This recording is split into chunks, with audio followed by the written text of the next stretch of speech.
Pasamos a la siguiente comunicación, que lleva por título Caracterización de firmas metabólicas que definen fenotipos de progresión del VIH y revelan nuevas dianas más allá de la supresión viral, que será presentada por Jacobo Alonso Domínguez.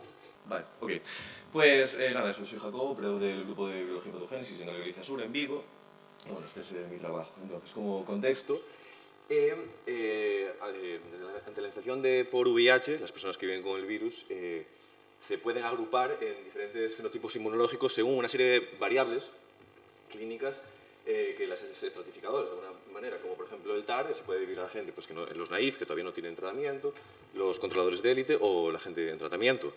Si cogemos la carga viral, detectables o no detectables, o los CD4, respondedores o no respondedores. Con estos grupos o fenotipos inmunológicos hemos hecho un análisis metabolómico para intentar buscar o encontrar una huella, un perfil concreto para cada grupo de todos estos. Entonces, para ello, ¿qué hemos? Pues conseguido los grupos, este diseño experimental, los grupos con VIH, y bueno, entrando más detenidamente, un grupo control. Hemos intentado también machear dentro de lo posible por edad y por sexo. En algunos casos no fue posible. Pues eso, como el grupo de los naïf, por ejemplo, que es gente que fue recién diagnosticada, cuando tenemos la muestra después del diagnóstico, en este caso eran prácticamente la mayoría hombres, y es gente con carga viral detectable y que todavía no están bajo tratamiento antirretroviral. En el caso de los no respondedores inmunológicos, es gente que sí está con tratamiento antirretroviral, pero, bueno, con una carga viral indetectable, el tratamiento funciona, pero sí que no consigue remontar los CD4. Si los CD4, el grupo está definido como gente con menos de 350 CD4, en nuestro caso, la población tenía una mediana de 200 CD4. En el caso de los respondedores inmunológicos, es gente en TAR, gente que tiene una viremia indetectable y gente que tiene valores de linfocitos de CD4 mayores de 350. Y por último, los elite controllers, que a su vez los hemos subdividido en dos grupos. Los transitorios, es gente que controla de forma natural la replicación del virus sin necesidad de farmacoterapia, pero que llegado a un punto pierden este control natural del virus. En nuestro caso tenemos unas muestras que son unos 2 años y medio antes de esta pérdida del control, que son bastante valiosas. Y por otra parte tenemos a los persistentes, un grupo que todavía consigue mantener de forma natural esta replicación del virus sin necesidad de tratamiento. Entonces, con todos estos grupos hemos obtenido muestras de plasma para ver pues, qué sucede en ese plasma, para intentar arrojar un poco de luz ante este caos de rutas metabólicas. Para ello, hemos empleado dos técnicas, la cromatografía líquida para la fracción lipídica, familias de lípidos, etilcarnitinas, y la cromatografía de gases para metabolitos polares, ácidos orgánicos o intermediarios de generación energética como ciclo de Krebs. ¿Cómo se ha obtenido de todo esto? Bueno, pues a la hora de comparar el grupo control con el resto de grupos, estas son las gráficas.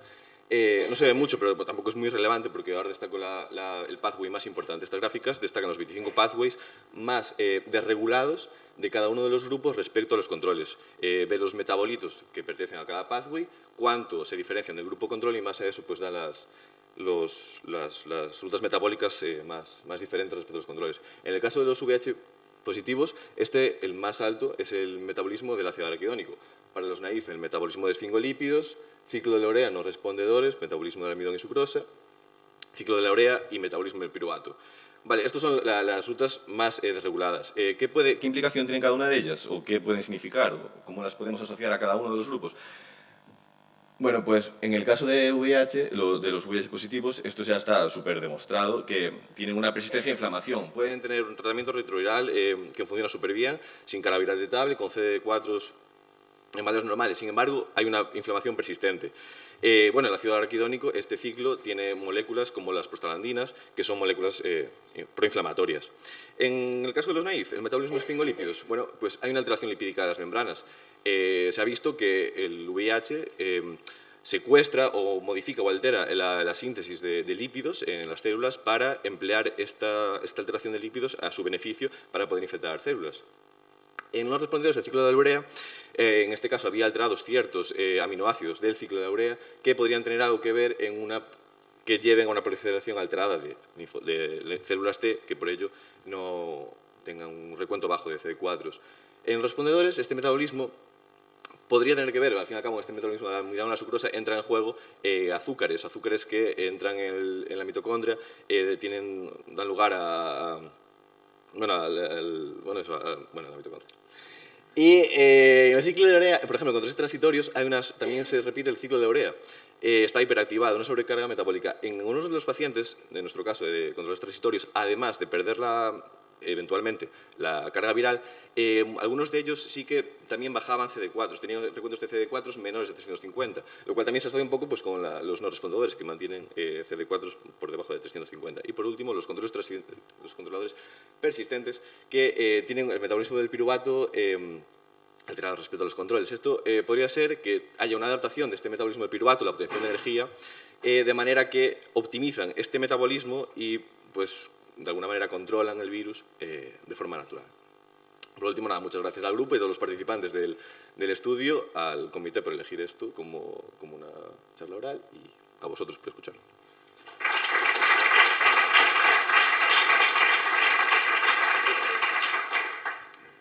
Muchas gracias. ¿Hay alguna pregunta?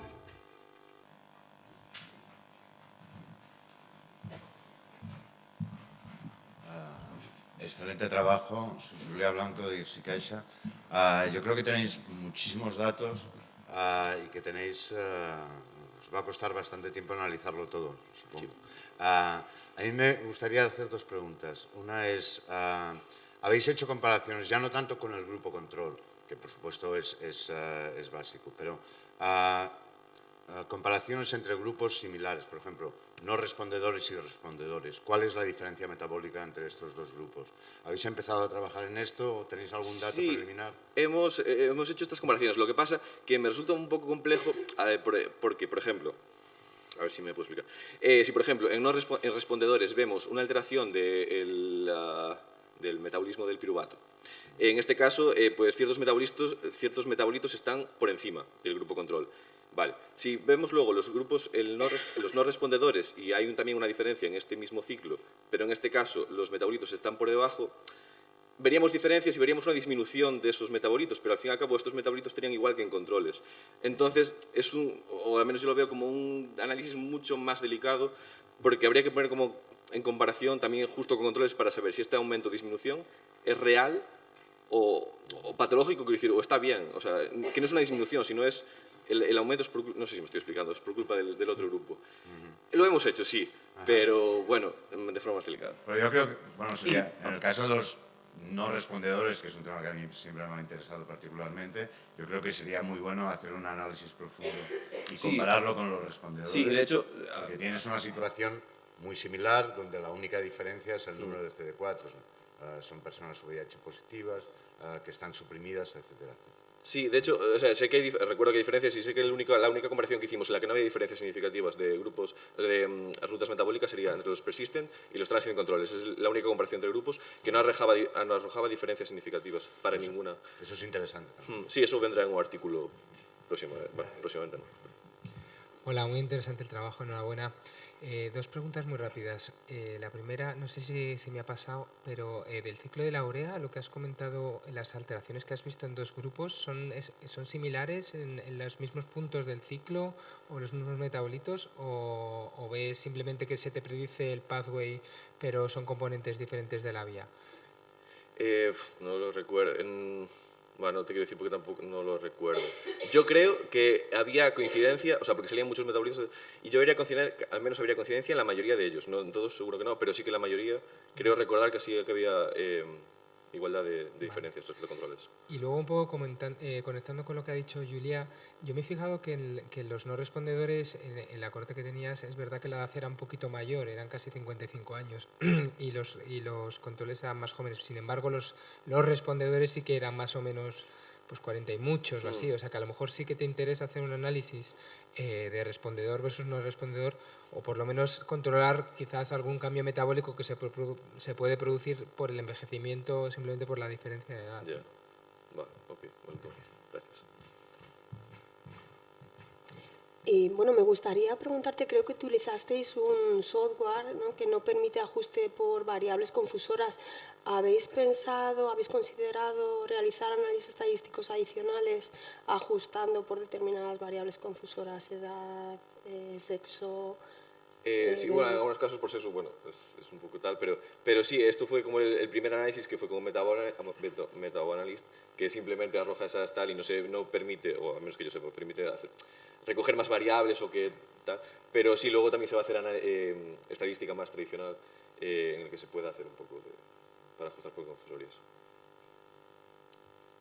Yo no me he fijado mucho en los controles, pero luego he visto que los grupos eran muy dispares en proporción de hombres y mujeres, en edad, en tiempo de infección. ¿Los controles en realidad a cuál de los grupos se ajustan? ¿A todos? Claro, cogimos la media mediana de edad con sus rangos y de los controles que teníamos disponibles cogimos pues los mayores. Dentro de nuestro grupo de controles tiramos a los más mayores, que es los que más se acercaban a un poco la media total. Aún así siguen siendo más jóvenes en muchos aspectos, pero dentro de lo que disponíamos es como los INRs, hay 27 hombres o 26 y claro, pero ahí sí que no había opción a elegir más muestras, es lo que teníamos. Vale. Muchísimas gracias.